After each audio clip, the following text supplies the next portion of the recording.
What's going on, you beautiful people? So, I really wanted to do this video with Corey because we're going to be talking about all the battles and who's going to be in, who's going to be out with the Canucks after the preseason is done because we have some real interesting matchups heating up.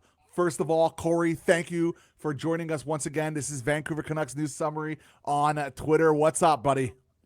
I'm excited to talk about the final days of camp and who's going to make it and who's not and what's going on. It's fun. This is the fun thing. It's Fun just stuff. talking hockey is just fun in It's just general. fun. It's I just love fun. I love hockey. We should preface this real quick. We Uh, forgot to mention that a bunch of players have been cut and waived and everything. So this is like post yes, that on correct. Monday. Yeah. Correct. That's important to mention. And also important to mention, we're trying to get 500 subscribers by the start of the regular season. So if you guys want to be a part of that, we're so close. Like it's 450 now.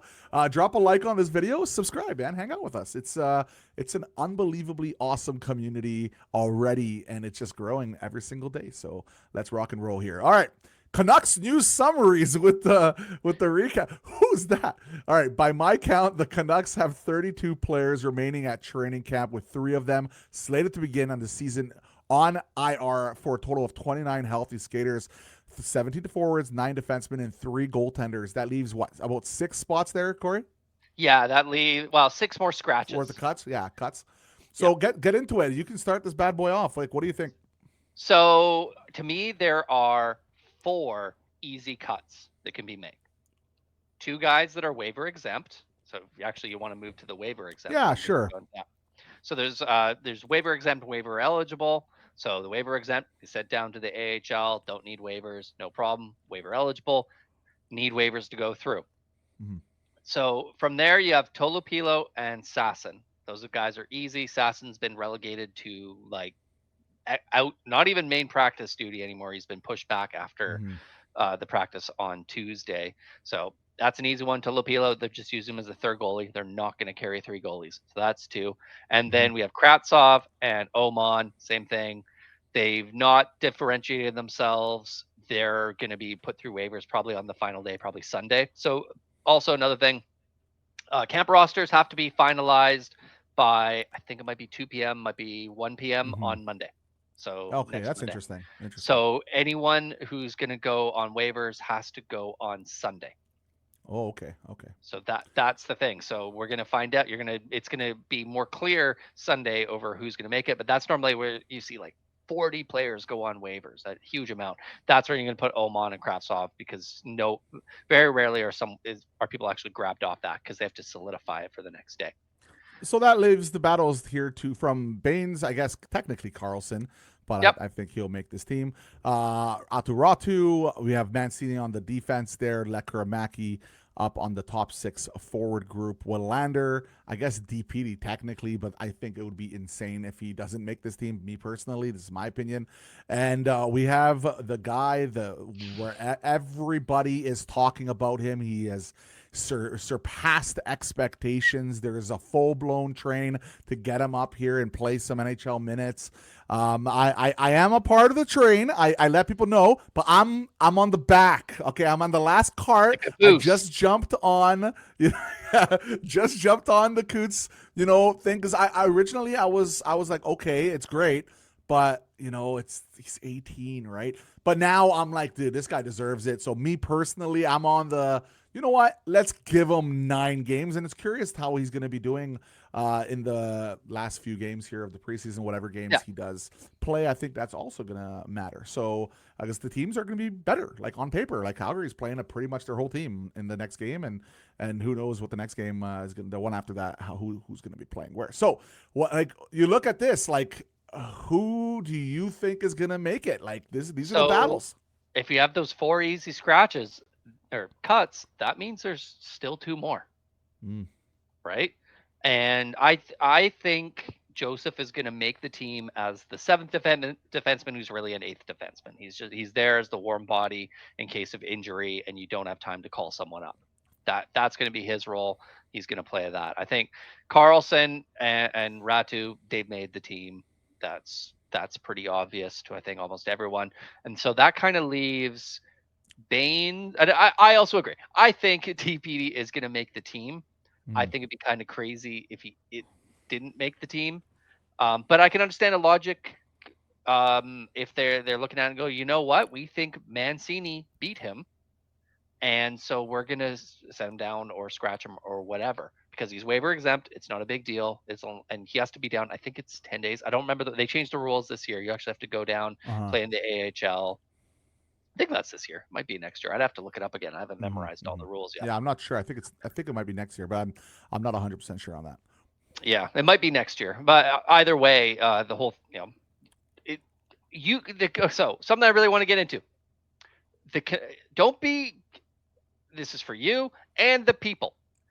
Don't be upset if the Canucks only start with 7 defensemen on the roster to start the year, and 2 of Willander, DPD, and Mancini are not on the team to start the year. Why is that?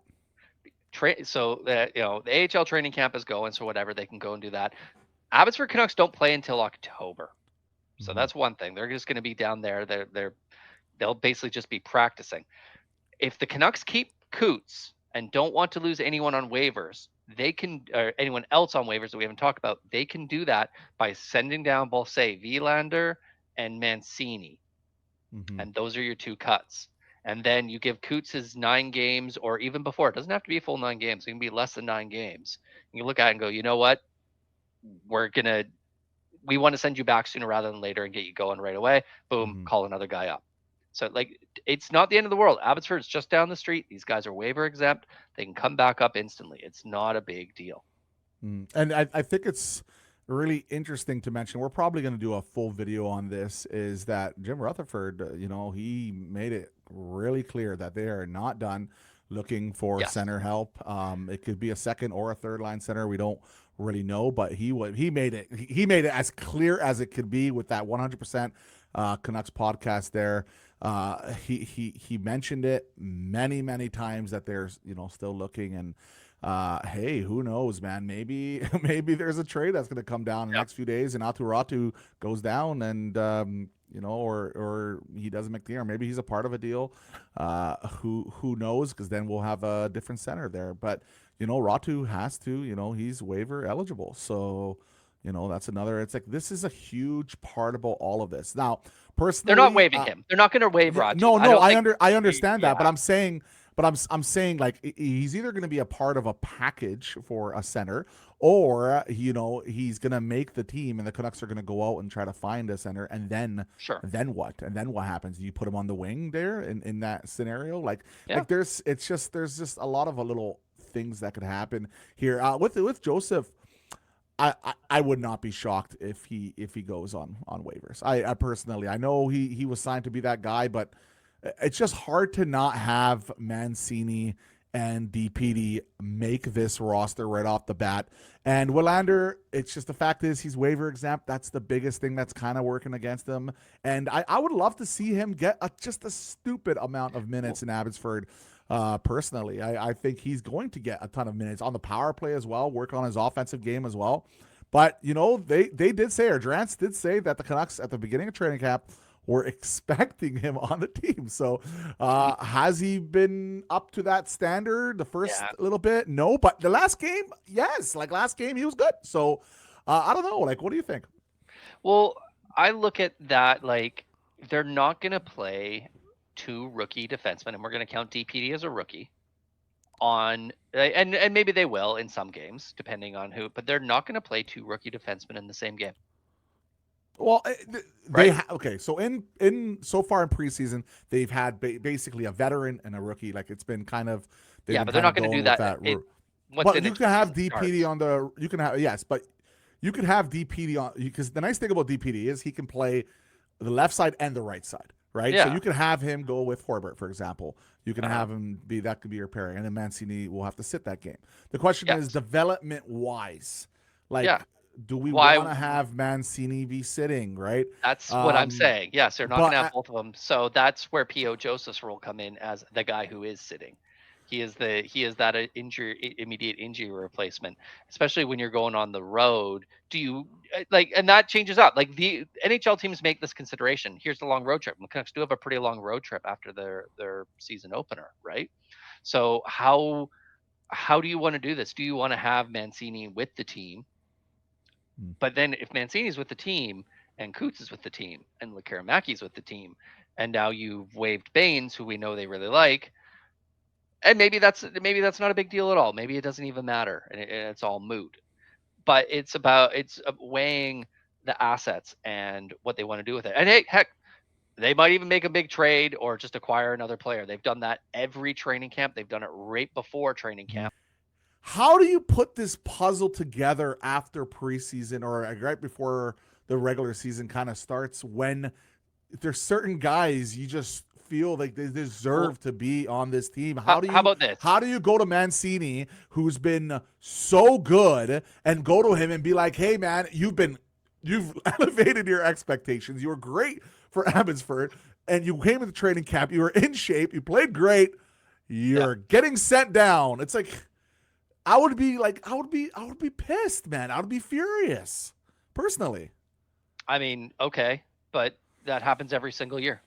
To like 20 players across the league. That happens all the time. Grow up, get over it. Go to the AHL and dominate down there and earn your call up. Use that as fire. Like, or use that as fuel, right? How do you go to Baines and tell Baines, like, hey, I know you won us a championship last year and you're one of the top players on the team. You're a hometown boy. You've been grinding out for the organization and doing everything we've asked.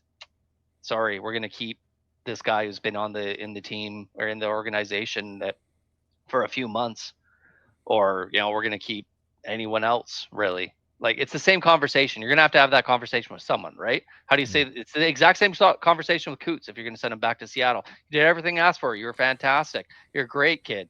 But there's always a but, right? Like that's with each of these guys. The same with Lekaramäki. Like, here's the funny thing. We actually kind of talk like Lekaramäki is guaranteed to make the team at this point, with Hoglander being out, and he's the Hoglander replacement. And out of all of them, he's actually, I was gonna say he's been the least impressive, but he actually had a really, really strong game. I think he's been the last two games. I think Lekaramäki's been. We're not talking strong. about it, which is weird. Like, so that's a good point. Yeah. Look at this. Like, okay, you got to make 6 cuts. We've already decided on 4. Who are your 2 last cuts from this? After looking at it a little bit longer, I'll say Baines and Willander probably makes the most sense, because Baines will then, obviously, Willander will go down and he'll play a ton of minutes, and he will see some NHL. There will be injuries. There always is. He will see some time in the regular season this year, and he can develop down there. You got to remember too. So key and not talked about, Breezebaugh and Wu, 2 of the veteran AHL guys, are injured to start the year, and probably a good chunk of the year, to the point where we don't know how injured they are or what even happened. So one of Mancini, Willander, and DPD, well, really one of Mancini and Willander, will go down and be pretty much the number 1 defenseman on the farm, which is an opportunity they're not going to get in Vancouver, regardless of where they're playing, right? And and that development is huge. And to me, like, that is more like, ostensibly I agree. Like, if I'm looking at this and I'm going like, yeah, I'm going to send Willander down, and then it becomes, okay, how much do I feel I want Baines's depth over, or how important is it to give Coots 9 games versus keeping Baines?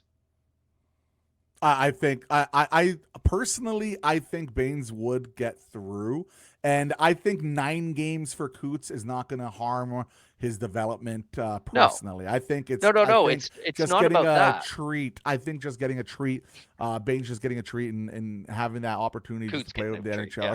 Sorry, Coots getting a treat and being able to, because he earned it, right? He's earned it so far. Giving them the 9 games, sure. Like, but the thing is, like you mentioned to me actually off video, you can just get into it real quick. Like you said, but.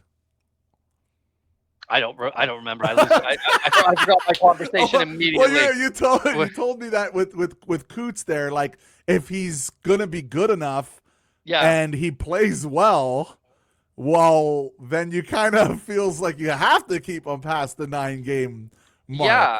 So that's the thing you have to think about too. Well, there's thing like, or does the 9 games actually matter? Is it like you're saying, you're just going to give the boy a treat?